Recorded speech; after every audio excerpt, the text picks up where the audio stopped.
Ya, semangat pagi untuk kita semua.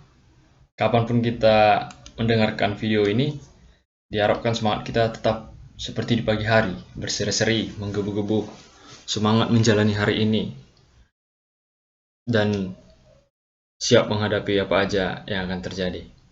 Di sini, saya, Ivando Alfonso Sinaga, dari Universitas Sumatera Utara, NIM 2004018080, akan memaparkan brake system atau sistem pengereman, khususnya pada alat berat, di mana tugas ini ditujukan sebagai tugas akhir dari program KMMI, Kredensial Mikro Mahasiswa Indonesia, dari Kampus Merdeka, mata kuliah Basic Mechanic Heavy Equipment yang diselenggarakan oleh Universitas Sultan Ageng Tirtayasa, di mana para pengajarnya yaitu Bapak Ahmad Masyudi SPD yang saya hormati dan Bapak Didi Supriyatna STMT. Baiklah, sini saya memaparkan langsung tentang slide yang telah diberikan kepada saya tentang brake system. Yang pertama dari segalanya adalah pastinya adalah definisinya. Definisi dari brake system sendiri. Brake system atau sistem rem adalah suatu perlengkapan dari unit yang berfungsi untuk memperlambat, menghentikan unit atau mesin dari keadaan yang bergerak. Itu disebut service brake. Atau untuk mempertahankan unit atau mesin pada posisi tidak bergerak atau diam di tempat apabila ada gaya yang cenderung menggerakkannya. Itu disebut parking brake. Nah, pada materi ini pembahasan sistem rem meliputi jenis sistem rem yang dipakai pada unit atau mesin yang diakini oleh perusahaan, meliputi power hydraulic brake system, power pneumatic brake system, hydraulic pneumatic brake system, dan mechanical brake system baik yang diaplikasikan pada service brake maupun parking brake. Macam-macam tipe service brake. Yang pertama itu adalah direct acting, yaitu sistem rem yang menggunakan tenaga hidrolik secara langsung, di mana oli hidrolik yang ditempatkan pada tempat khusus atau master cylinder akan dikompresikan melalui pedal rem dan akan diteruskan ke setiap silinder rem yang terdapat pada setiap roda. Seperti aplikasi dari hukum Pascal, dengan demikian, tenaga yang dibutuhkan untuk menekan pedal rem harus cukup kuat. Sesuai namanya, direct acting.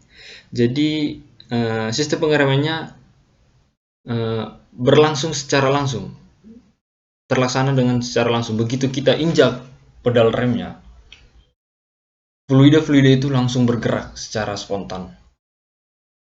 Ketika kita injak, langsung terjadi pengeremannya.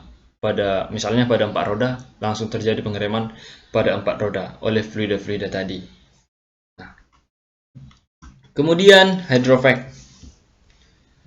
Hydrovac atau hydrovacuum ini yaitu sistem rem yang menggunakan tenaga hidrolik, tetapi dibantu dengan tenaga lain, dengan memanfaatkan kevakuuman yang diperoleh dari pompa vakum, sehingga tenaga yang diperlukan untuk menekan pedal rem menjadi lebih ringan.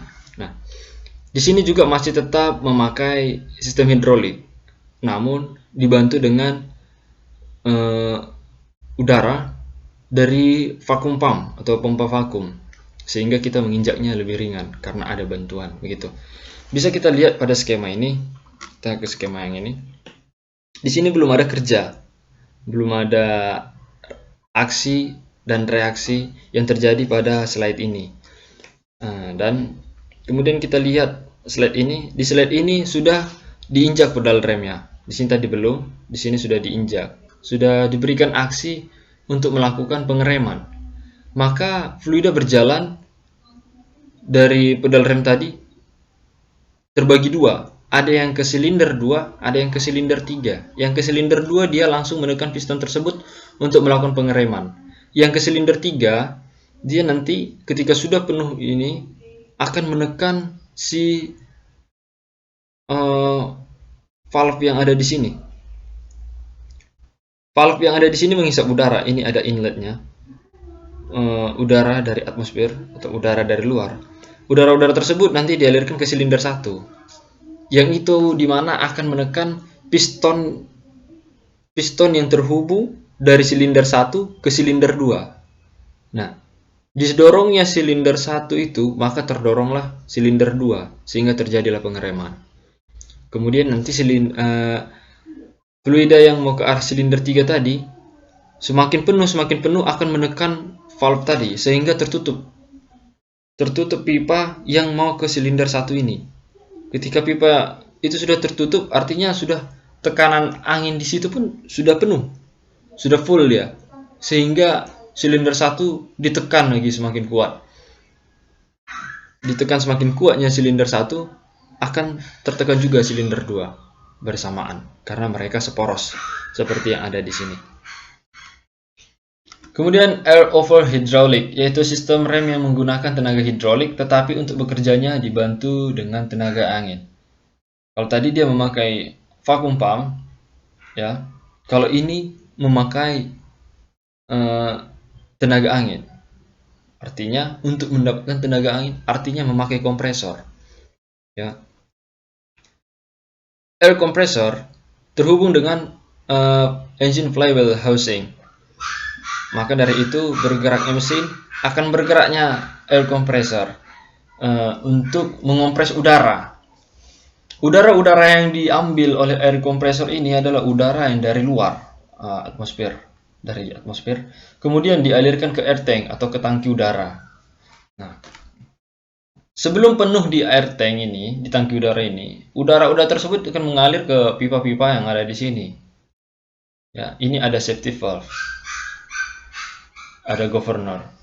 Ketika sudah penuh, nanti semua pipa sudah penuh, air tank juga sudah penuh oleh udara yang disuplai oleh air compressor. Udara itu nanti akan mengalirlah ke governor.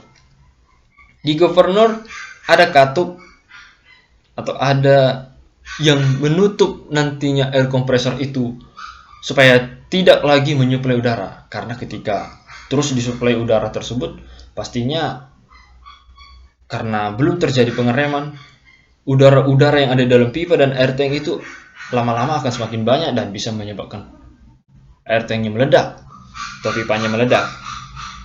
Begitu.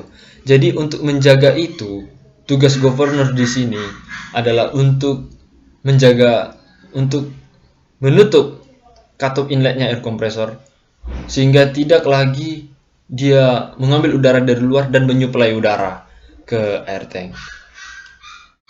Jadi ketika sudah ada perintah dari brake pedal, terjadi aliran fluida dan terbukalah juga fluida atau udara-udara yang bertekanan tadi melalui air pump. Langsung keduanya menuju well brake cylinder, maka terjadilah pengereman di situ. Kemudian air brake system, yaitu sistem rem yang bekerja sepenuhnya menggunakan udara yang bertekanan atau angin. Sistem pengereman ini biasa memang juga sering kita temukan pada dump truck seperti Fuso, Hino, atau lainnya selain di alat berat ya. Ini bisa kita lihat langsung skemanya. Skema di sini menunjukkan posisi netral, artinya masih belum ada aksi untuk melakukan pengereman. Dan digambarkan di sini juga adanya fluida yang memenuhi setiap pipa dan juga memenuhi emergency air reservoir, surface air reservoir, memenuhi mengalir lewat cap control valve, quick release valve, dan semua pipa yang ada di sini. Namun di rear brake chamber bisa kita lihat batang pistonnya masih bertekanan tinggi, seakan dia menyatu dengan silinder tersebut, ya, dengan rumahnya, dengan mesin yang ada di dalamnya itu, seakan menyatu, seakan menempel. Namun sebenarnya tidak. Itulah bertekanan tinggi. Belum ada aksi dan reaksi yang diberikan pada skema ini karena masih posisi netral. Kemudian pada posisi service brake ini artinya sudah ada aksi untuk melakukan pengereman. Maka dari itu bisa kita lihat ini ada garis warna merah. Artinya fluida atau angin yang bertekanan tadi sudah disuplai ke rear brake chamber, ke